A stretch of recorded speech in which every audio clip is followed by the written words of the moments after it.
President Obama is trying again to limit the number of guns in America. The president will meet with his Attorney General, Loretta Lynch, tomorrow, and they're going to discuss steps that he believes he can take legally without Congress.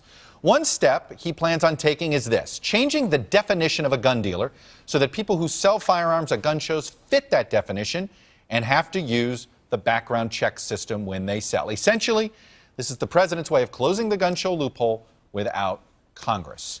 In December, gun safety advocate Captain Mark Kelly and his wife, former Representative Gabby Giffords, who survived a horrific shooting 5 years ago this week, by the way, met with President Obama about some possible new gun measures. Well, the former NASA astronaut and co-founder of Americans for Responsible Solutions joins me now. Captain Kelly, welcome back to Meet the Press, sir. Thanks, Chuck. So I know you know some of what he might be considering. You have made recommendations to the president. The gun show loophole appears to be the most substantive idea out there. Is it feasible? Well, we think it is. So after the Newtown tragedy, Congress tried to get passed a piece of legislation that would close those loopholes. It failed due to a filibuster in the Senate. And after that, Gabby and I directed our staff at Americans for Responsible Solutions to look for other alternatives. And as it would turn out, the reason why we have some of these loopholes that you can drive a truck through with 40% of gun sales not requiring a background check is because the way they define in the regulation, the way that they define being in the business of selling firearms. Okay, let's say he makes this change.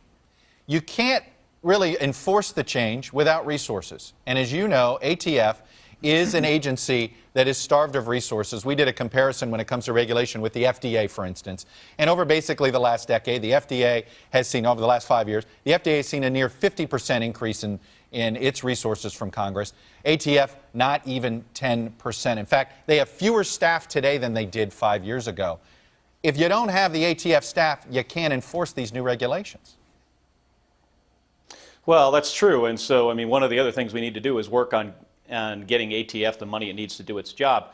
But the other side of that, Chuck, is that one of the things that has frustrated the ATF for all these years is the fact that they know there are individuals out there selling hundreds, if not thousands of guns a year, and they don't have the authority to do anything about it. And these are guns that are sold, often sold to criminals without a background check, and they can't do anything about it. So we need to fix that part of this as well. But you're right, the funding is important.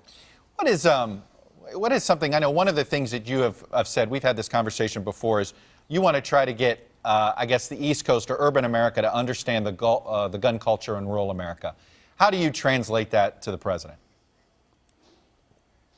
Well, I mean, the president and I have talked about this. I mean, when you look at places in middle America, people who make less money than they used to. I mean, I just saw this blog entry by Fareed Zakaria the other day that the one area, it's middle-aged white men where life expectancy is going down. So you have this segment of society that just feels like they're losing things, and they look at gun issues and their right to own a gun as one of those things that they might be losing. Right. Now, the other side of this is we have horrific levels of gun violence with nearly 100,000 people shot every year, 30,000 right. dead, and there are some solid things like closing these background check loopholes that will have a significant impact on the number of people that die in this nation.